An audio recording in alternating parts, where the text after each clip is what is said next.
When you walk into the Nairobi garage, you don't see dirt and grime. Instead of the mechanics you expect to see in dirty overalls, you find clean fingers and casually dressed men and women furiously typing away.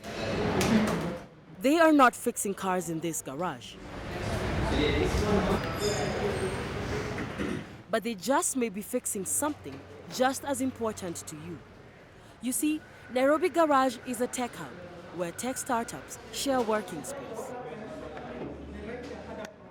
Basically chose the name Nairobi Garage partly because of the way that the space is kind of decorated, which has a kind of like grungy, kind of garagey feel.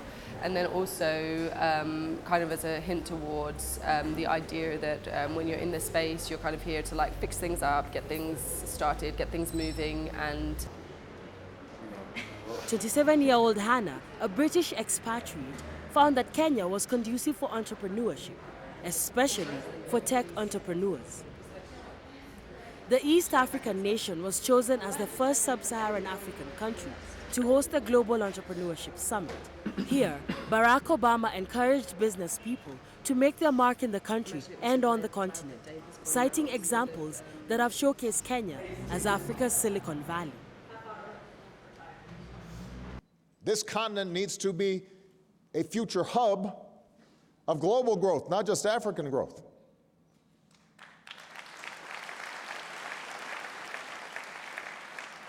And the country that's hosting us today is setting an important example. Kenya is leading the way. Today, Kenya is the largest economy in East Africa. High-speed broadband and mobile connectivity are on the rise, unleashing the entrepreneurial spirit of even more Kenyans. Every day around the world, millions of people send and save money with M-Pesa. And it's a great idea that started here in Kenya. The renowned mobile money transfer system has long had the rest of the world on the lookout for what else Kenya has to offer. It is this innovation that inspired tech spaces like iHub and the Nairobi Garage to set up in Nairobi. The space was started in 2011, and just like the different nationalities and personalities the space hosts, it is also home to different tech startups. The nature of the space, it suits companies that are kind of like lightweight, that are kind of lean and can kind of turn up with their laptop and start working, rather than companies that have like a huge inventory. So although our focus has largely been on tech startups because they kind of fit that bill. Tech startups traveling light is a subject President Obama knows a little something about. In a recent conference held in Nairobi by the East Africa Venture Capitalist Association, investing in technology came up. Up to you guys. Hannah at the Nairobi Garage understands the potential growth on the technology front. In 2014, a report by Human IPO indicated that Kenya has 67% smartphone penetration, a figure that is 40% higher than the continent's average, which stood at 12 and 18%.